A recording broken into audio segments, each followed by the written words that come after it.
والصلاة والسلام على رسول اللہ اما بعد۔ محترم صدر اجلاس، احترام انسانیت کے تعلق سے بہت ساری باتیں آپ حضرات کے سامنے پیش کی جا چکی ہیں، لیکن انسانیت کیسے قائم رہے گی اور ہمارے اور آپ کے بیچ میں انسانیت کیسے پنپے گی، اس کا علاج کیا ہے، اس کے اسباب کیا ہیں، ہمیں اور آپ کو جان لینا ضروری ہے۔ سب سے پہلی بات، معاشرے میں امن و امان کا قیام بہت ضروری ہے۔ انسانیت کی بقا کے لیے ہر انسان کو امن پسند بننا پڑے گا۔ اور دوسری چیز، سماج اور معاشرے میں ایک دوسرے کے ساتھ رہتے ہوئے مذاہب اور کلچر کے بدلاؤ کے ساتھ، تہذیبوں کے ٹکراؤ کے ساتھ آپس میں رحمت کا اور محبت کا ماحول ہمیں اور آپ کو قائم کرنا پڑے گا۔ اگر رحمت اور محبت کا ماحول قائم ہو جائے تو انسانیت زندہ ہو جائے گی۔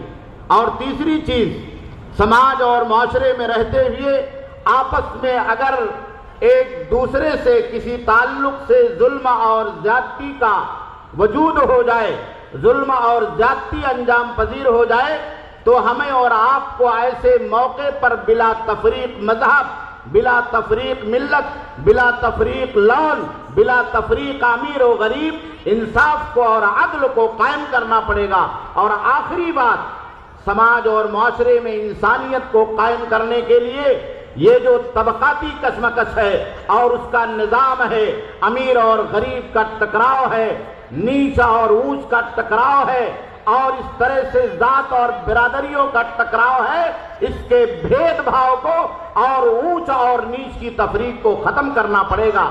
ان چار باتوں کو اگر سماج سمجھ لے، مذاہب عالم کو ماننے والے لوگ، اس دھرتی پر رہنے والے لوگ سمجھ لیں اور ان چار باتوں کو اپنا لیں، تو انشاءاللہ العزیز اس بات کی گارنٹی ہے کہ ہم اچھے انسان بن جائیں گے، اچھے مسلمان بن جائیں گے اور اچھے شہری بن جائیں گے، اور ہمارا اور آپ کا سماج انسانیت نوازی کی بنیاد پر چلے گا۔ اللہ رب العالمین سے دعا ہے کہ اللہ رب العالمین ہم تمام لوگوں کو انسانیت کی بنیادوں کو سمجھنے اور اس پر چلنے کی سعادت اور توفیق عطا فرمائے۔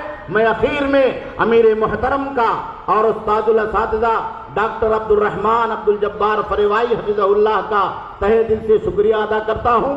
آپ بھی میرے استاد ہیں اور شیخ ہیں، اللہ رب العالمین آپ کو عمر دراز عطا فرمائے اور آپ کے علم میں اور قلم میں برکت عطا فرمائے۔ والسلام علیکم ورحمۃ اللہ وبرکاتہ۔